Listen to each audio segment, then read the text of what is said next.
Well, welcome, and thank you all for joining us today for this Bravo Leadership Conversation. We hope everyone is well and staying healthy. We're happy to see so many familiar faces, although virtually, for this year's version of our Council of the Americas Symposium and Bravo series. For the past couple of months, we've been hosting dialogues with great leaders that are shaping Latin America's reality during such critical times.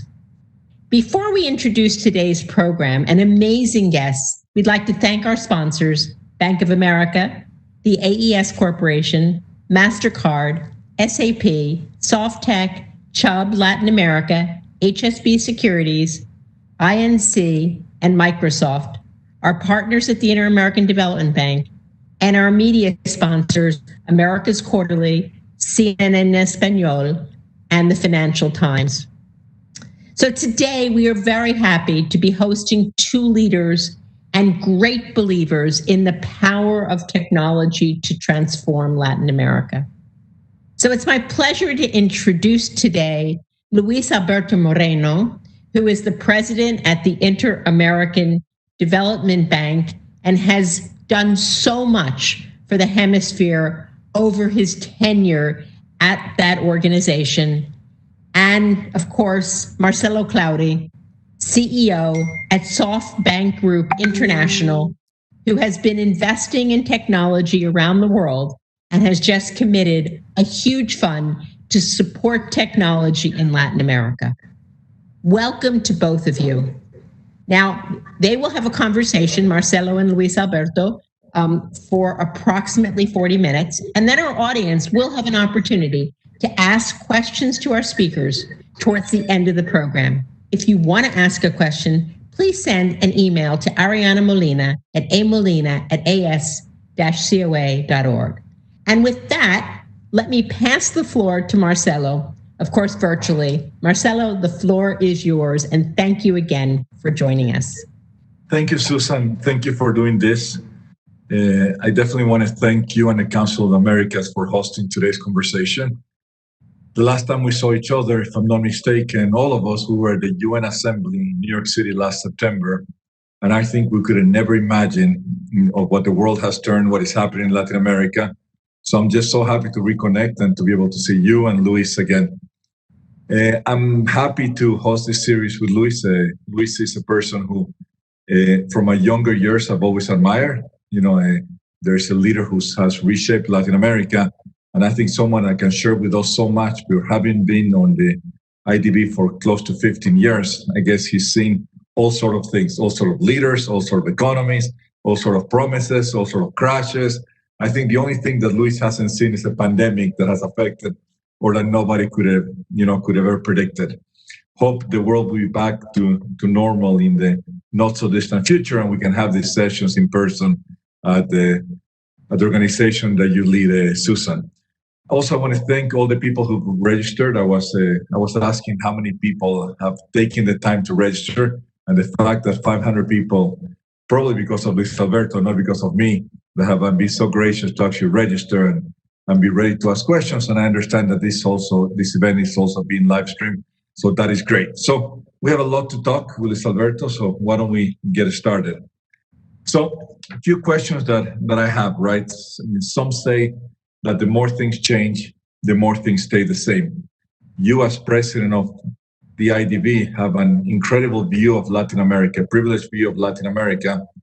And one of the things that a lot of us just live the present, and you've had the experience that you've seen this Latin America.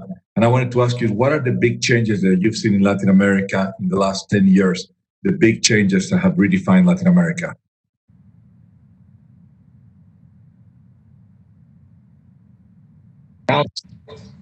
For this conversation and to thank you. As I was listening to Marcelo, I was reminded that I first met Marcelo about 14 years ago. He could hardly be, 35, 36. And one of my colleagues at the bank said, you got to meet this guy who has this amazing business selling cell phones. And as I talked to Marcelo, I was so taken aback and so happy. And I actually went out and wrote an article about saying this should be the new face of Latin America.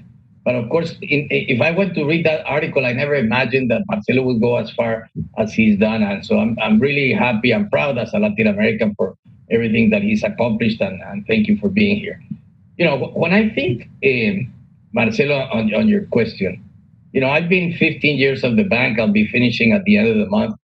And when I think back, 15 years ago was a time that everything seemed to be going right.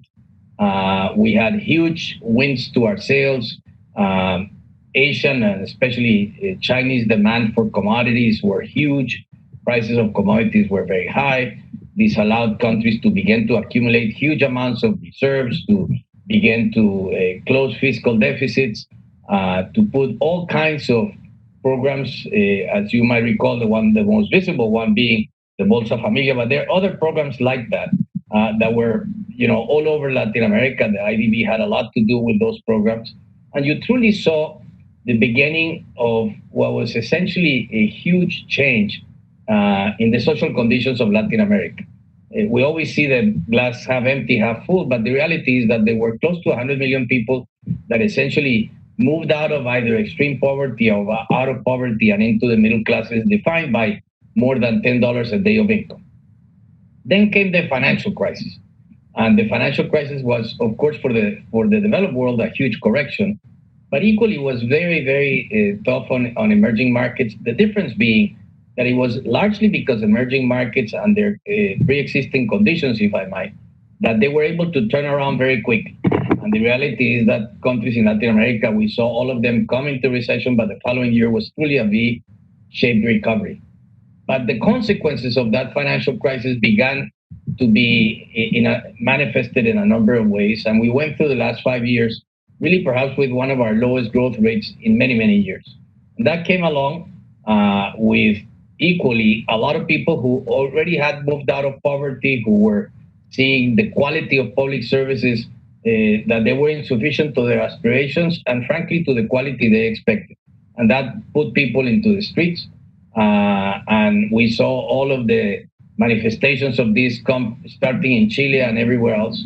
And it was kind of that sense that we've seen. And so kind of when I see all of this period, I also see a period in which we began at the IDB, and something Marcelo has done a lot about, is this whole question of technology. Because I thought back, we missed the train of the Industrial Revolution. We cannot miss the train of the technological revolution. And we started to see a lot of very interesting things happening. And certainly, if anything, this COVID crisis has only accelerated the need to do much, much more in this space. Marcelo knows well his country in Bolivia. Unfortunately, not being poor or rich, you still have very low access to bandwidth. And the little that you have is at very high price and very low speeds. And you need exactly the contrary, and to have it for the whole of the population. So that's kind of the different moments I've seen in Latin America. And of course, today is certainly one of the most profound changes we have seen in our lifetime. And this time is truly different. And I think we're in a moment of a tremendous transition the world over. And how we decide to shape this, how do governments and civil society and businesses decide to take this on in a moment of profound change and constant change and probably a lot of trial and error. This is the period we're entering in. And it's going to be a period that is going to be very, very challenging in Latin America.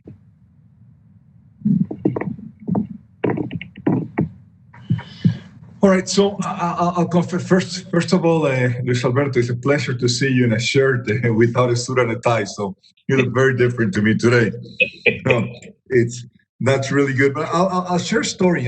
When I was thinking of opening the Latin American Technology Fund that we opened, the 5 billion technology fund, I remember having a conversation with you in DC that probably was one of the turning points in deciding to do this.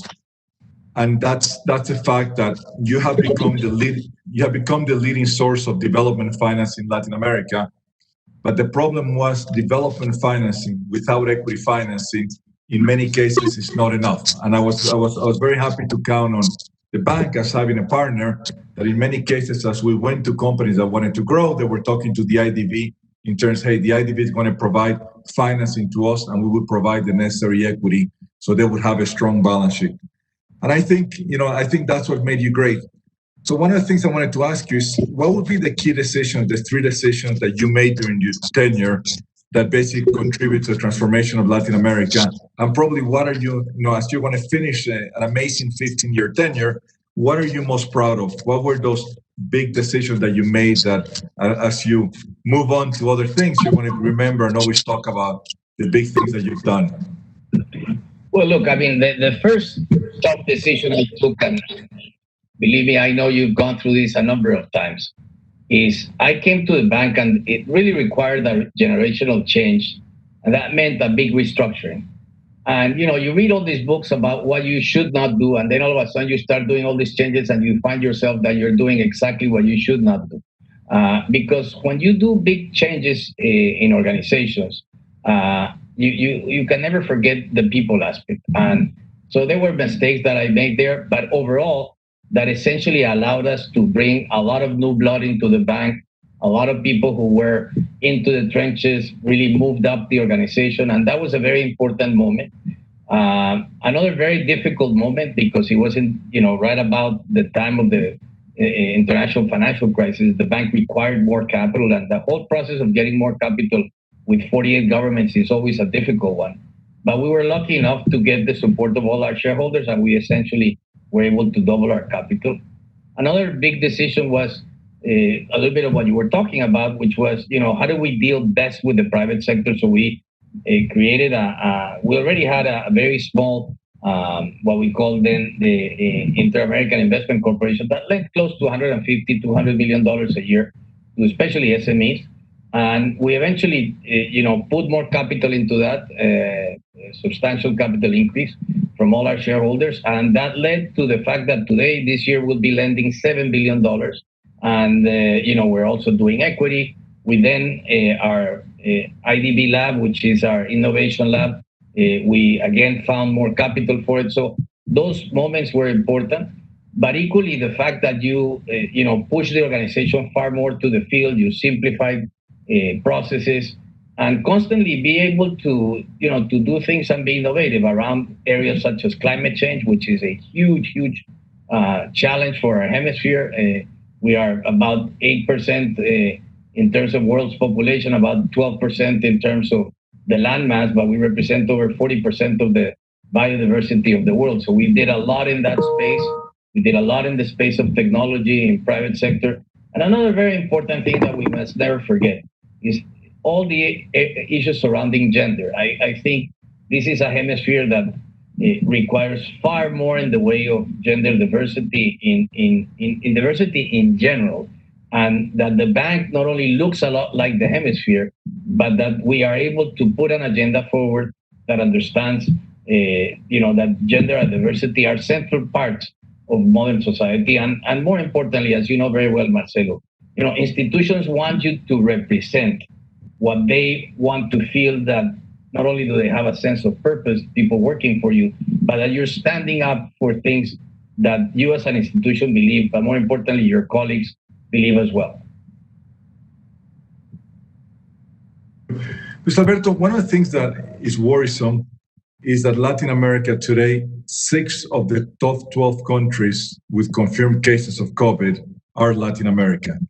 And my worry, and I think the worry of a lot of investors in Latin America, is what's going to happen? How long are these effects going to last in our region?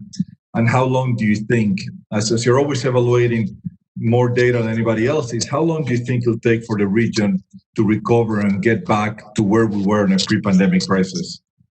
Well, this is the question of our day. I mean, it's very hard to know when that's going to happen. I mean, just in terms of numbers, we are now, we have had close to a little bit over a third of the cases around the world, a bit less in terms of deaths. And the numbers for the first time are starting to come down, but not in every country. There's countries which the numbers are still going up, like Argentina or lately in Costa Rica. So we've had a very hard time containing the spread of the virus. And this has a lot to do with who we are as society. Because when you have so much poverty, so many people in informal labor markets, people living in very dense areas, all in a home, all of that makes it very difficult. And clearly, it is the poorest who are paying the biggest price, because it becomes a choice between, food and or going hungry and or getting COVID. And so that added to the fact that this is a very inexact science. I mean, the reality is that the countries that have managed this well have done a number of things. First of all, there's been a tremendous social discipline, which people wear masks, wash their hands, keep social distance. But above all, governments have been able to do huge amount of testing and equally do a lot of tracing and tracking. And when countries are able to do that, you get countries like Vietnam, which has had less than 500 deaths in a population of 50 million people, or countries like South Korea or Singapore and others, have been largely countries that have been able to manage it well. In our hemisphere, you have countries like, for instance, Uruguay, who's managed this tremendously well, and is already starting. People are back on the streets, people are working, and they've been able to control the spread of the virus. To your question, how long will it take? Actually, have an op-ed that I wrote today in the Financial Times that basically says, we had the chance back 10 years ago to truly have a decade that could have been the best decade for Latin America. We had a lot of tailwinds in our favor, but we equally had to do a lot of the very significant structural reforms that unfortunately not every country did them. And now things like technology, things like where our growth is going to come from, those are going to be the single most important issues. And governments are going to be much bigger today as a percent of GDP than they were before. So it's going to require that the private sector works in the same side of the table as governments. It's going to require serious investments in technology because, today the poorest do not have access. Maybe they have bandwidth, but it costs them 10 to 15% of their salary to pay up to have a smartphone and to be connected. These are the kinds of things that have to become public goods to be able to support this moment. I mean, on the other hand, and I'm sure this is something you follow very closely, we now are, I don't know if 5 years ahead or 3 years ahead or however many years in terms of advancing in technological issues. But let me turn over to you, Marcelo, because I think this is the one question I would love to ask of you. I mean, here you are with a tremendous view of the world, with your fingers in a number of businesses. And when you think about not only what you did with your fund in investing already in Latin America, but how do you see, and this is going to be not only Latin America, in the whole emerging world, is the speed with which countries can internalize and can begin to do teleworking is a luxury in our countries. It is a necessity in the developed world. How do you see all of this playing out?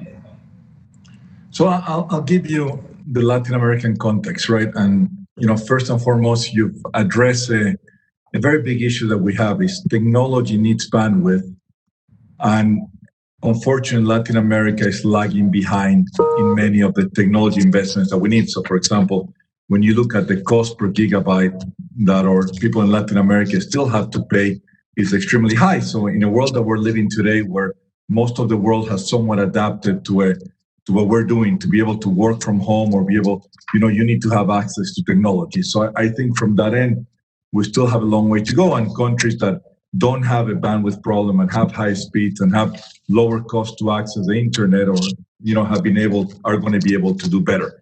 Now, when I look at this pandemic, there are a few things that are going to change forever, right? I mean, I think the massive digitalization of the services of the SMBs, of the enterprises, are being accelerated everywhere in the world. Often people joke and say the best CTO or the best chief technology officer the company ever had, it was called COVID pandemic, because it has forced us to digitalize the way we work, the way we live, and that has given the rise of a whole set of new different type of companies that are now basically thriving, right? Who was ever going to think that you would have a company like Zoom, that is the growth that they have experienced, the market cap that they have is enormous, because they offer something as simple as an easy video conferencing, which we can communicate. So companies like Cisco and others completely missed the boat in terms of digitalizing and making video conferencing available for everybody else. So you start seeing companies, some of the world's most valuable companies are companies that provide such a simple service, and that is to send a shopper on your behalf to a supermarket so they can pretty much pick up your groceries and deliver to your home. A company like Instacart, or companies like in Latin America, like Rappi, who basically have deployed, hundreds of thousands of couriers who are basically picking up food and delivering to your home. So I would say the negative side of the pandemic, you have the death, you have the economic contraction, but on the positive side is Latin America has amazing entrepreneurs who have taken advantage of this pandemic to create companies that are incredible. I mean, you look at the Mercado Libre example in Latin America, who's one of the world's most valuable companies by being able to provide e-commerce and payment solutions to the tens of millions of Latin America who now use Mercado Libre. The same happens to Rappi, and the same happens to many other different companies in Latin America. So from our end, we're looking forward to eventually having vaccines out and going back to to a world that's going to be different forever, but has given the emergence. It has accelerated the deployment of technology in emerging markets like Latin America.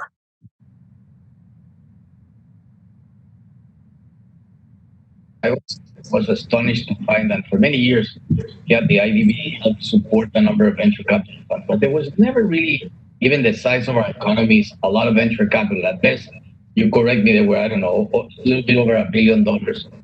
When you came in, you basically filled the pool and you had more, funding. Talk to us about the quality of entrepreneurs. You see entrepreneurs in the tech space around the world. Talk to us about all these young entrepreneurs that one finds around Latin America. How do you compare them to other parts of the world? And how fast do you see their businesses becoming more global and being able to develop new solutions around all the different challenges that we have in the region? Yeah. So let me start talking about Latin America, right? When I started looking at Latin America, one thing that really, really bothered me was the fact that Latin America is only half the size of China, right? And it's 2x the size of India from a GDP perspective, but the funding that we have for venture capital or for investment in our entrepreneurs was so small, right? You look at Latin America, when we came in, I think in 2018, the total funding was $2 billion, and China's funding was to the tune of $107 billion. So it made no sense.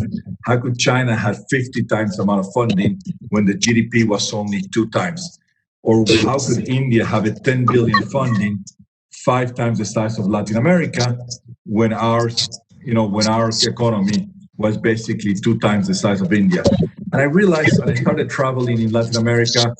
I traveled to Brazil, I traveled to Mexico, I traveled to Argentina, I traveled to Colombia, and I found that the quality of the Latin American entrepreneur was basically as good as any entrepreneur that we've seen in China, that we've seen in India, that we've seen in other places. But the main problem that they had is they didn't have access to venture. They didn't have access to equity funding. So they ran bootstrap business, were scared to grow, and were so scared of that there was not going to be enough money in the next round of funding that they really had very little aspirations. And I think a wake-up call to everybody was when Rappi came in, right? We look at Rappi and we saw the incredible potential of 2 Colombian entrepreneurs, and we made the first or the largest venture investment ever. We invested $1 billion into Rappi through a combination of our Latin American fund and our Vision fund. And then you see the results. I mean, Rappi has continued to grow. Rappi has penetrated more and more markets. Rappi is turning into the super app of Latin America, where it's not only solving, the basic food delivery, but it's solving many of the other daily needs that customers have.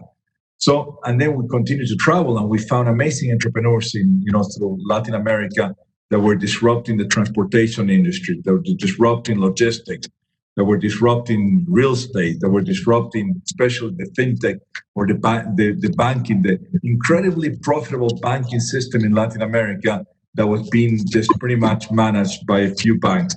that were disrupting enterprise, consumer, and so on. So what I can tell you is, this has been amazing, right? Just in this year alone, we plan to invest. I think we're going to be up to $2 billion. We have invested in 20 amazing companies. We have invested in Mexico, Brazil, Colombia, Argentina. So we're investing across Latin America. And I think the most important fact is, Latin American entrepreneurs, I think the only thing lacking was the ability for them to have more capital in order for them to grow. And what I love about Latin American entrepreneurs is because they didn't have access to capital, they have learned to run, I would say, a more responsible business in terms of always being concerned and always thinking of profitable growth than other entrepreneurs. And this is why you've seen the surge of tech IPOs in Brazil. And this is why you're seeing the creation of this new wave of entrepreneurs that are massively, disrupting traditional business models. You're seeing some of our e-commerce investments are growing 200, 300, 400% year over year. You have our on-demand logistics companies growing at incredible speed. You have all that growth. And then you ask yourself why, right? And one of the things that a lot of people don't know is Latin America has basically 250 million smartphone users in Latin America. That is the exact same numbers of smartphone users in the US. We have to enhance a little the connectivity. And lastly, Latin America has an incredible high internet penetration. We have over 600 million internet users in Latin America compared to 750 million users in China.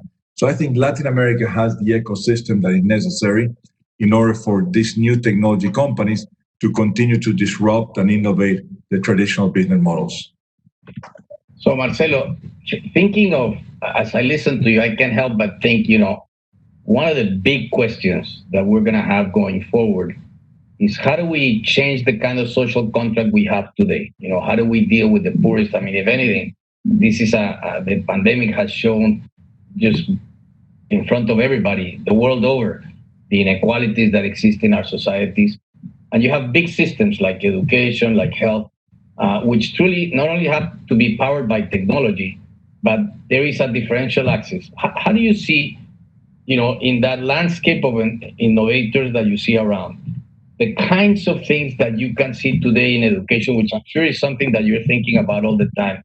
Because at the end of the day, this is a crisis in which we're riding on the new generations that are going to have to pay a much bigger price than we did as we adapt to the enormous fiscal infusions that governments have had to make. How do you see, for instance, education or health being transformed as a result through technology, more importantly, through access, and what the governments have to do? So I'll say that technology plus the pandemic that we're living is going to basically massively accelerate other trends that otherwise would have taken years and years. And I'll give you an example. I will take telemedicine, or better say AI-powered healthcare. Right? In the past, I mean, if you want to get proper healthcare in Latin America, in most countries, telemedicine was forbidden or is still forbidden. And the simple thought of you getting proper healthcare outside your traditional hospital was impossible. And therefore, you got probably one of the worst healthcare in the world is healthcare that you get in most of our Latin American countries. Unless you are a privilege to be able to afford a private hospital or private clinic, the quality of care that you get was pretty bad.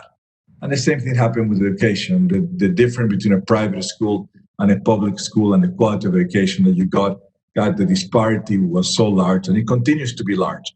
Now, what are we seeing in the pandemic? What we've seen all over the world is an immense acceleration of telemedicine.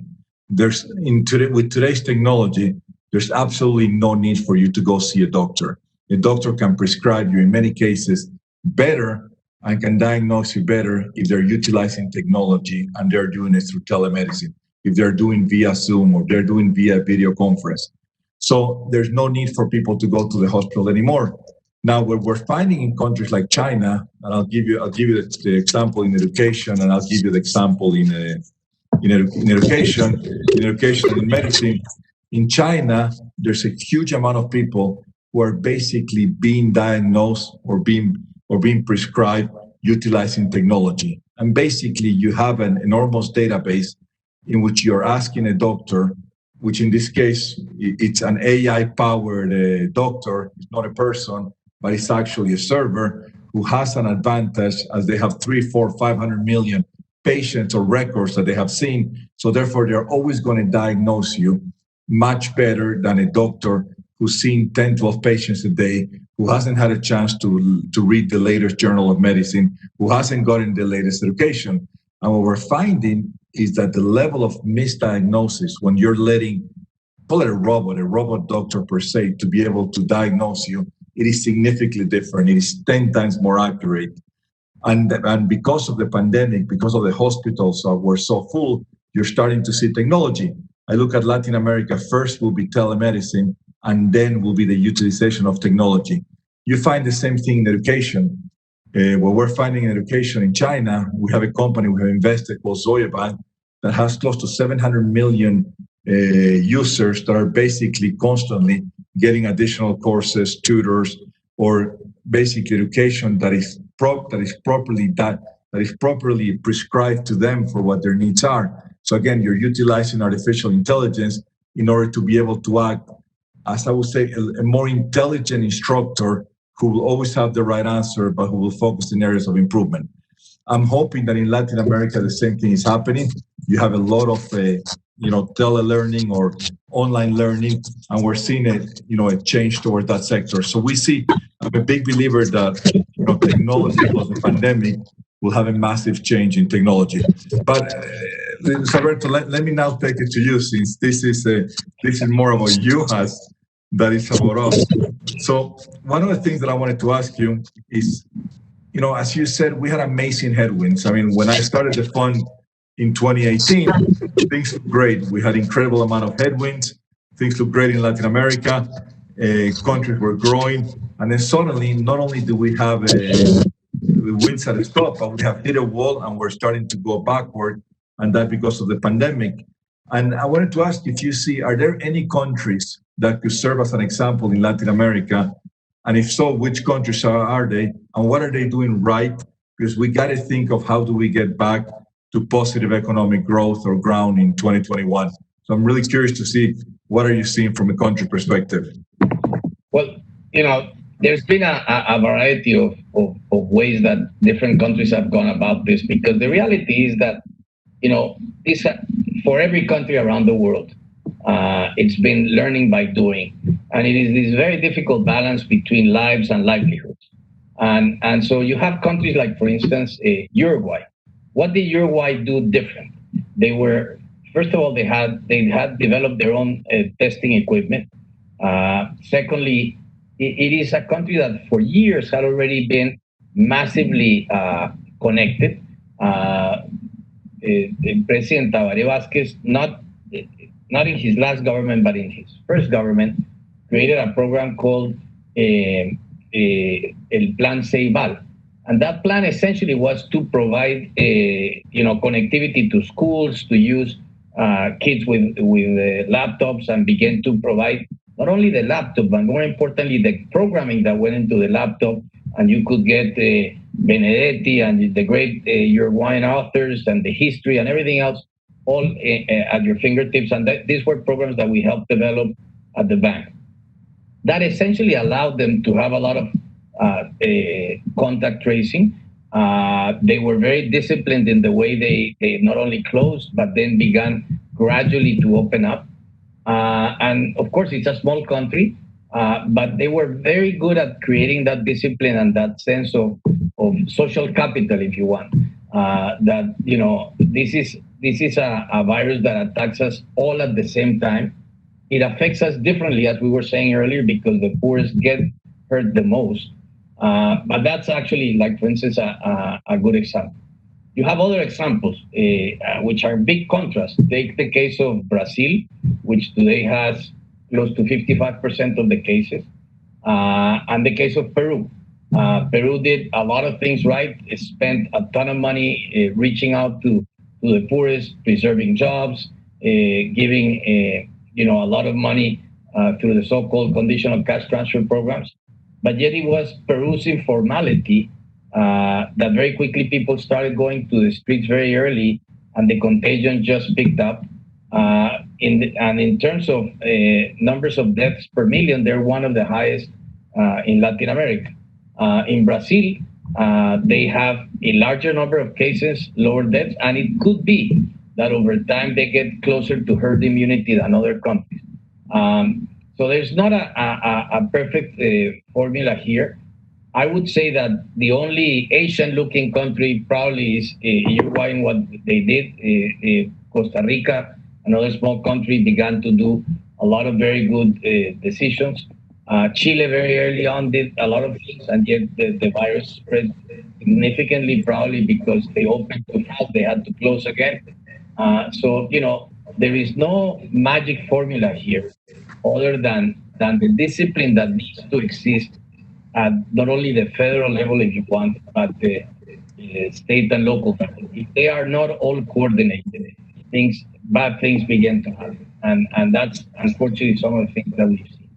On the other hand, there's been a lot of very good businesses, especially businesses that employ a lot of people, like in construction, like in civil works, in some of the consumer products, where they have been very good at managing, and industries at managing their labor force, making sure that back and forth when they're going home, that they're protected, and isolating people who have been with contagions, and those businesses have been able to continue to work. But the reality is that today we're in a moment where most countries are opening, and we are, of course, learning more as we go along. I think technology has been very important, especially on the contact tracing.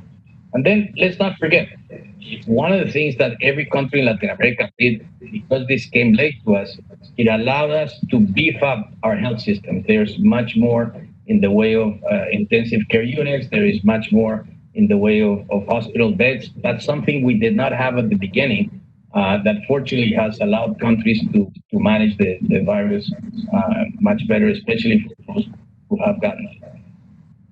So it was already difficult enough for you to be the leading bank providing financing for growth. Suddenly, you have to reshift, right, and figure out how can you help governments in the region with the pandemic, with the economy. How does it change? Like, what is the bank doing now today to help with an area that wasn't part of the plan, which is help companies with the pandemic, help companies with the economy, or say help countries with the economy? How have you shifted, and give us some examples of what is the bank doing? Well, this is a very good question, because I'm sure like happened with your business. I mean, we were already doing telework, and we had advanced significantly in all our IT space, but we were never trained to, from one day to the next, everybody be working from home. And fortunately, our IT systems and our IT teams were excellent and allowed us to all work from home. Then, as I'm sure has happened to you, the first thing that happens is that you learn that you must communicate a lot, that you must be in constant touch with people, because there is all this anxiety from people working from home. All of a sudden, people, started, the sense of mission and the sense of urgency, all of a sudden breaks down a lot of barriers, and people get very focused on the mission at task.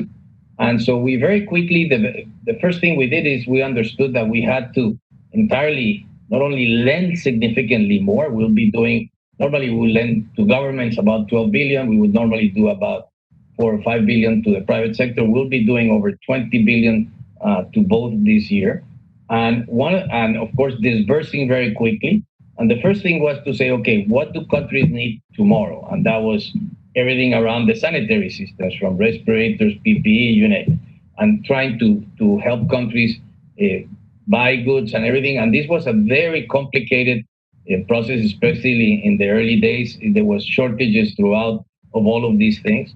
And then countries started to find ways even to produce them at home. You, I'm sure, have seen many of the cases of respirators that were produced in automobile factories. Every country was from 3D. Everybody was trying to do this. Then the other aspect was to say, okay, governments need help in dealing with trying to keep jobs, and that meant, supporting medium-sized businesses. It equally meant supporting the poorest, and so we created a number of packages that governments could quickly use these prototypes to support either the poorest or to keep jobs or to support SMEs. And then that allowed us to essentially, we started in March, we basically ended up approving close to $9.5 billion between March and September, which was a huge number. And that meant that we were turning around projects extremely fast. And I have to say, all from our board down, all of our staff, everybody has worked tremendously well. And, here we are. We never thought this was going to be this long. People thought, well, maybe this is 2 or 3 months, and here we are.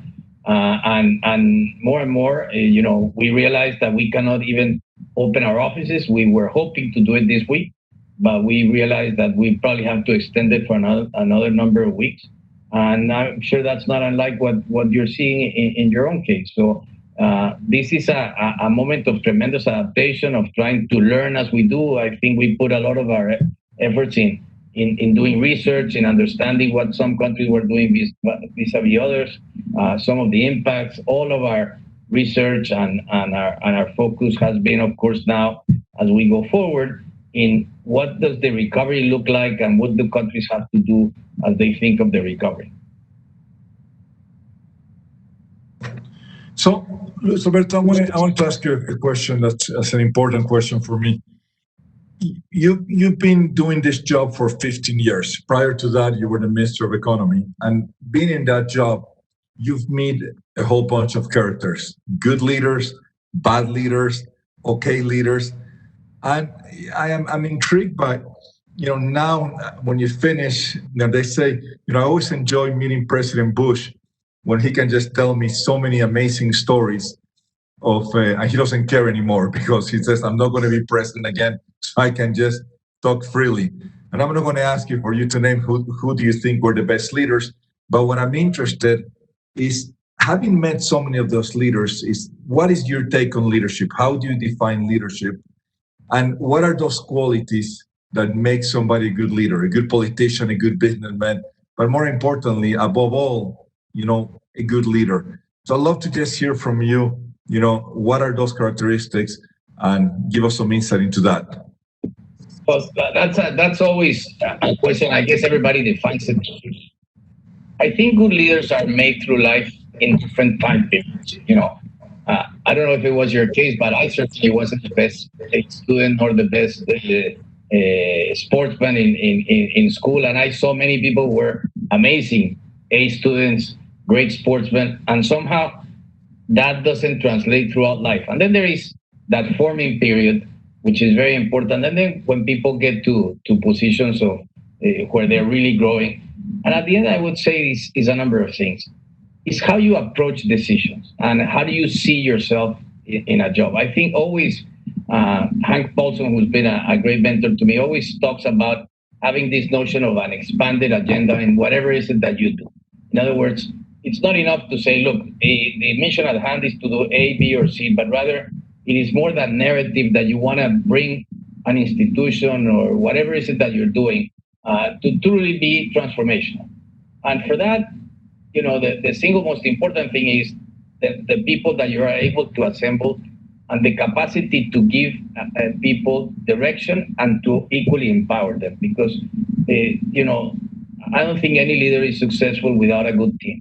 Having good teams is central to, especially in today's age. And always, having the capacity to have people tell you the truth. I mean, sometimes leaders that quickly fall into trouble are those that shut out criticism, that don't allow themselves to hear and to listen, and always get out of the bubble. You need times to get out of that bubble that you normally are brought into. And when you get out of the bubble and just walk the street or be like any normal person, always be able to listen. I think these, to me, are some of the key characteristics. But at the end of the day, it is all about the instinct, the insights that you're able to manage. It is, to me, more of that and less just pure rationality. Thank you, Luis Alberto.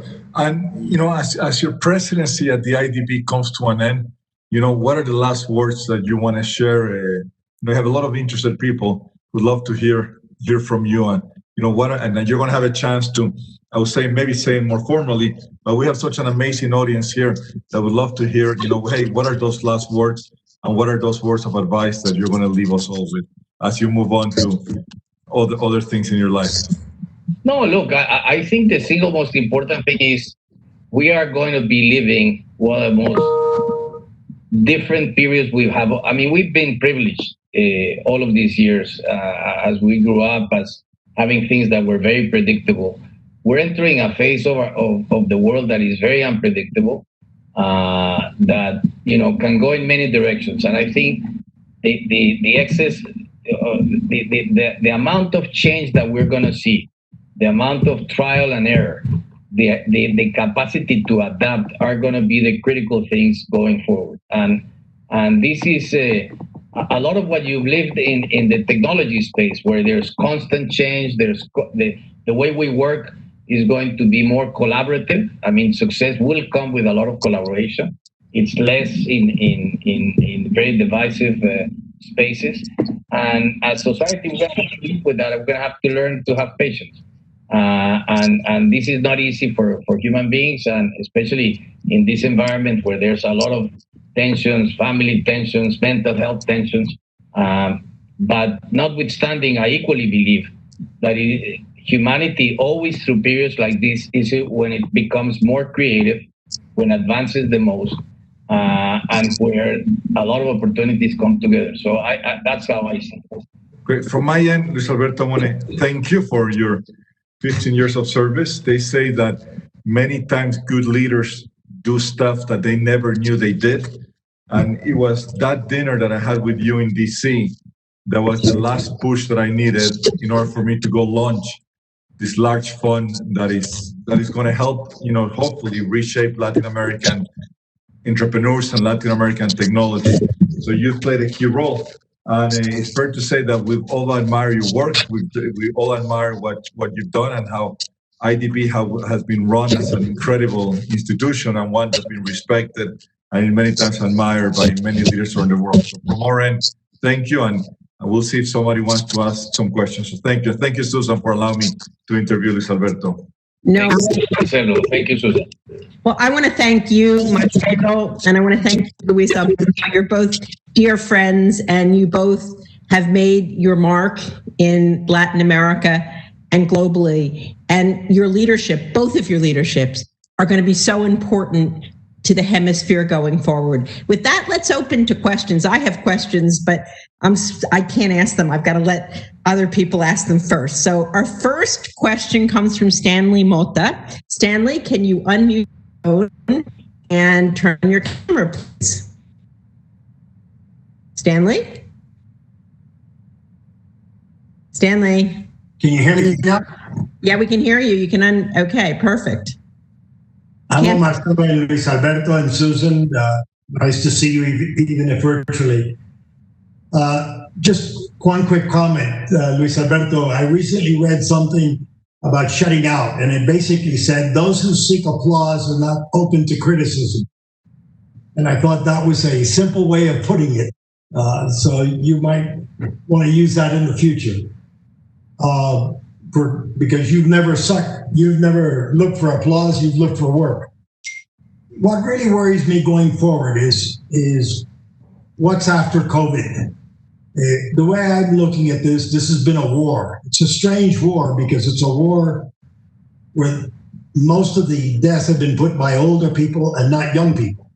And it's been a war where there's not property damage.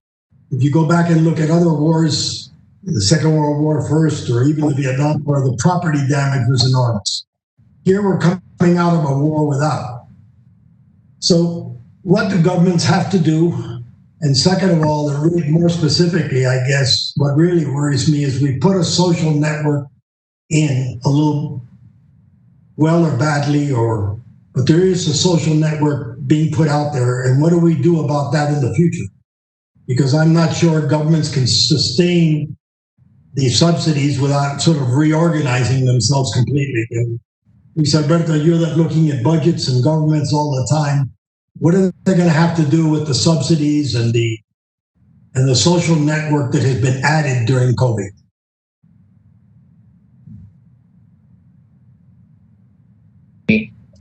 because as you know well, every expenditure in governments has an owner, not necessarily the income, but the expenditure always has an owner. And as you say, there's been this huge amount of social safety nets built, which were definitely needed. Now comes the tough political challenge of taking those away as things normalize. And that happens at time. And I really believe that we're going to be through COVID, at least through parts of this, at least for another year, simply because by the time we get a vaccine, by the time people are vaccinated, by the time people are able to go and normalize their work.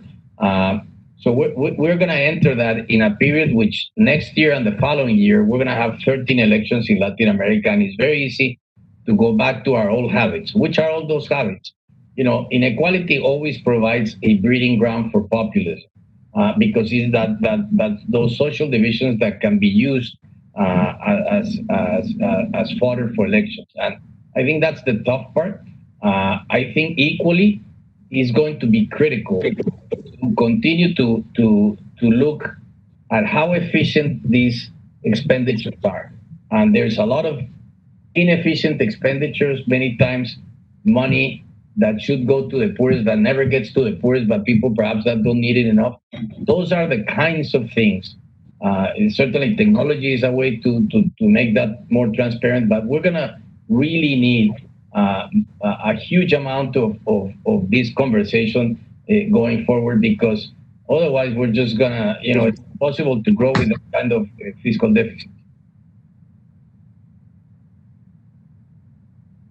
So our next question comes, hold on, from Moises Vidal from Bank of America. Moises? Thank you. Can you hear me well? Yes, perfectly. Perfect. Luis, Marcelo, great information and excellent discussion, and thank you for your time. So my question is about what role will the private sector, including developing banks, play in ensuring that low-skilled workers and all the labor force in general continue to have employment and opportunities in the digital transformation time? What is your opinion about it? I'm sure Marcelo has many ideas about this. I'll just very quickly. The biggest issue is, there is a big mismatch between, let's call them, the skills of the 21st century and the supply of jobs coming into the labor market. There's a tremendous mismatch. If you look at the manpower, any poll that is done across, and as I'm sure you have seen them, Moises, you have seen that there's like 50% of jobs that cannot be filled simply because the skills on the other side are not there. We're going to need to be very creative with this. And there's been a number of programs that we've done where you have a combination of skills training with internship companies, such that people can go through that and learn. And the digital skills are going to be central. And here I'm talking about the capability of writing code, the capacity to be digitally conversant. All of these things are going to be huge. I'm sure Marcelo can point to a number of areas where there's going to be an explosion of jobs in many of the companies that he mentions. There's huge amount of job openings all the time. And the question is how to grow them and how to make them better jobs. But I do believe that that's where a lot, from a development bank perspective and a government perspective, where a lot of the focus has to come. Yeah, so I'll just give you you're absolutely right, and humanity has an incredible resiliency to overcome any crisis, any revolution, any transformation. So, and I look at, we have to understand that there's a new world coming, a new world after the pandemic. We're pretty much I believe that things are never going to be the same. And crisis brings opportunities. And there's going to be a few companies where you're starting to create few companies that are going to be basically going to be the new employers, and it's not going to be your traditional companies. It's fair to say that pretty much everything the way we live is we're going to be redefined, and everything the way we work is going to be totally redefined. And it was already in the process of being redefined through technology, innovation, but the pandemic has massively accelerated that. So how can we contribute? What are we doing? And there's something that we did with the IDB that was fascinating, right? We launched a program called DS4A, which basically meant Data Science for All.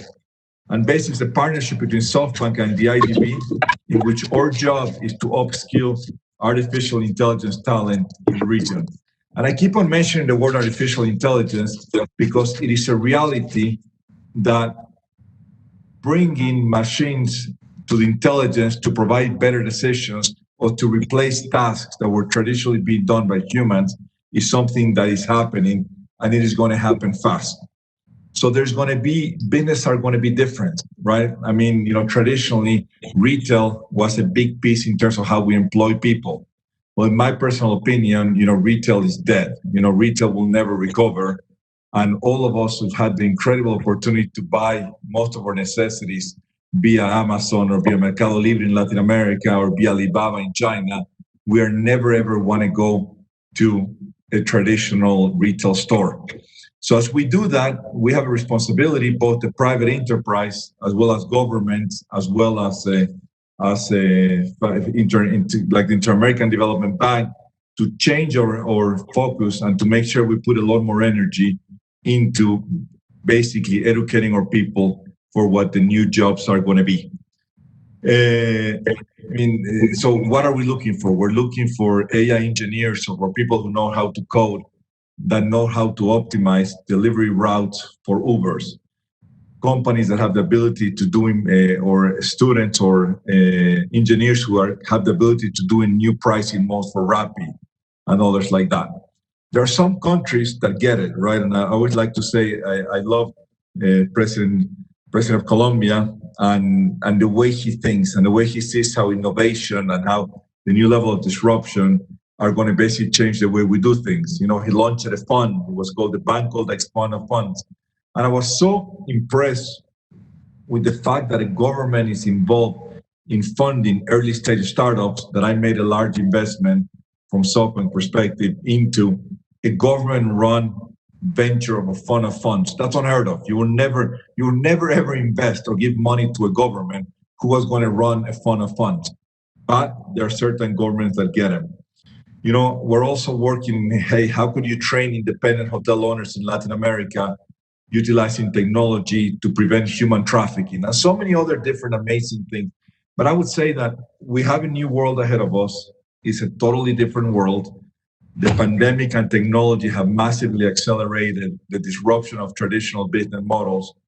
And I think also as leaders, we need to think of how can we educate our people to make sure they're going to be ready for those jobs. And to the government is how can the government utilize everything that they have in order to make sure that every citizen of every country is connected and have proper access to the internet so they can actually be brought forward to this new economy. So with that, can I ask both of you, we have one more question that came in, and I also have a question because I know both of you are passionate about education. And even in the United States today, young people, kindergarten children, elementary school children, with parents that are home, they're technologically educated, are having trouble teaching children virtually and getting children acclimated to learning virtually. In Latin America, as you rightly point out, Marcelo and Luis Alberto, many people don't have connectivity. How do we avoid losing a generation of young people from an educational perspective as a result of the pandemic? How do we make education more inclusive and ensure that digital education reaches not just the wealthy, but the broader population so people aren't left behind? I know this is a topic that both of you care about. And the second question, which was sent to me, is just a little bit elaborating on businesses that are founded by Latin Americans living in the United States and their expansion into Latin America. Is there an advantage to having founded a company in the United States as opposed to Latin America? Why don't we start with education? It'll run over a second and I apologize, but I think both of these are important questions.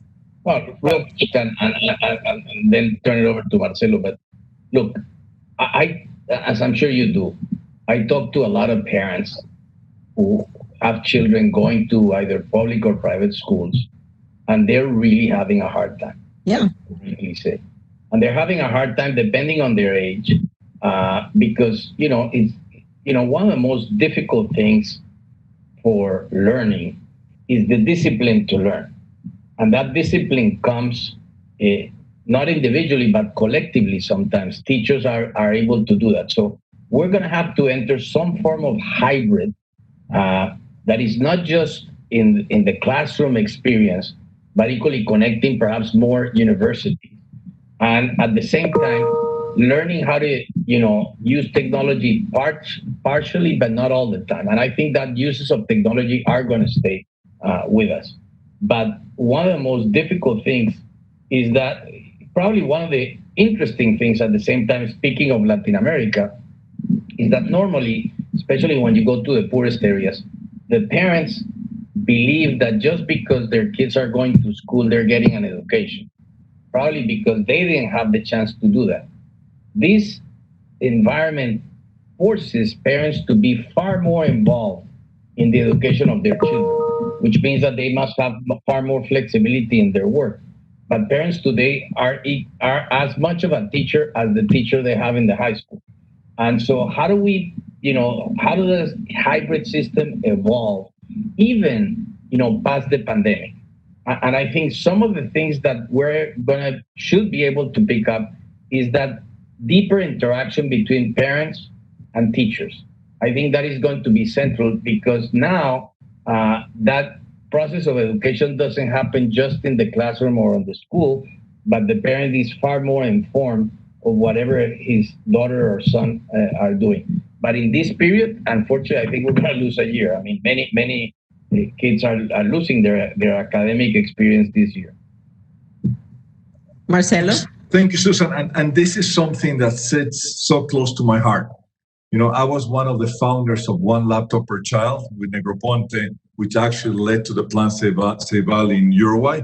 So I've been super passionate.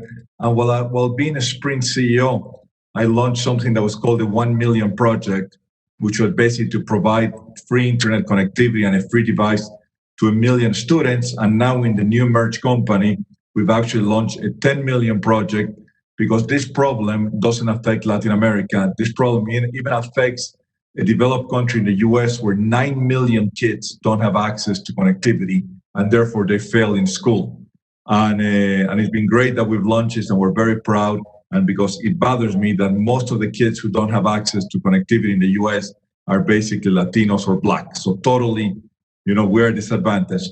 Now, when you look at Latin America, like I said, when there's a crisis, there's an opportunity.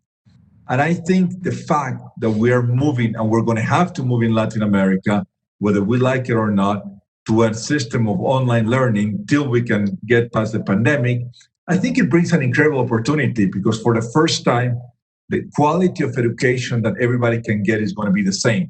The internet is basically democratizes education because everybody gets the same, right? It doesn't matter how rich or how poor you are. When you access the internet, when you type a word in Google, you basically get the same response. Doesn't matter. If you're poor, you don't get a worse response. If you're rich, you don't get a better response. And I think countries will have an incredible opportunity to be able to massify education, utilizing the best instructors to be able to provide that education. Because in online education, you don't have the limitations of how many people can attend the school or not. So I am hoping, that our Latin American leaders are going to learn how to make this current crisis that we're living to allow them to actually leapfrog education and not be backwards. And I think we have an incredible opportunity for SMART because machines have an incredible way of developing specialized curriculums for kids and all those things. So I'm hoping that will be the case and we take this crisis as an opportunity to enhance the education that we have in Latin America. Thank you. The last question, Latin American entrepreneurs. We've both seen Latin American entrepreneurs in the United States who have chosen to start their businesses in the U.S. I think the best one to answer that is Marcelo. Yeah. So I'll give you first, my own personal example. I was very lucky to start a company who later became and still the largest Hispanic-owned business in American history, in U.S. history. And that was a business that I started in the U.S. and I expanded to Latin America and then expanded to 70 countries around the world. And I might not answer you the right question, but I will tell you one thing that people ask me, and they say, "Hey, was it hard to start a business as a Latino?" And I always tell people that it wasn't. It was actually better, because I think Latinos, we have an edge, especially Latinos that are educated and live in the United States, because we have the ability to belong to two different cultures and learn how to use each one to our advantage. So I think Latinos who start a business in the United States have the ability to be a Latino when they need to be, or have the American culture where they need to be, so we can be 2 times as powerful. So that was my story. And now that I am funding an immense amount of Latin American or Latinos or Hispanics in the United States who are starting their business, I said that they have absolutely nothing to envy to any other entrepreneurs. And we have an amazing wave of Hispanic entrepreneurs who are going to continue to do good. So thank you, Susan. No, thank you. So Luis Alberto, you get the last word. In your last month at the IDB, what are you going to do next? What's your dream? The first thing I want to do is take some time off. As you know, Susan, I've been in a very intense job. I've been 22 years here in DC, 7 as ambassador of Colombia, 15 at the IDB. So I'm just going to take some time off and think. I think it's good, and I'll try to figure out what comes next. In the meantime, I just want to be like Marcelo when I grow up. So I start with a beard already, and very relaxed, and looking forward to what comes. I think the beauty thing about life is that you never know what comes next, and so I'm ready for it, and very excited and very proud of this period I've lived in. And thanking you and friends like Marcelo and others who have been in this call, who have had the privilege to work with so closely for all of these years. So with that, I want to thank Marcelo. I want to thank you, Luis Alberto, for joining us today, giving this leadership discussion. You too, Marcelo. And Luis Alberto, you always have a friend in the Council of the Americas Society. You have a personal friendship with me. And we will always be here to help you and support you in your próximo paso de la vida. Entonces, muchas gracias a todos. Everybody that joined us today, be safe and enjoy, for you, Marcelo, the snow. Enjoy the last days of summer. And let's all hope for a good and safe fall and winter. Thank you again, Marcelo. Thank you for joining us. Luis Alberto, thank you. Thank you. Bye. Bye.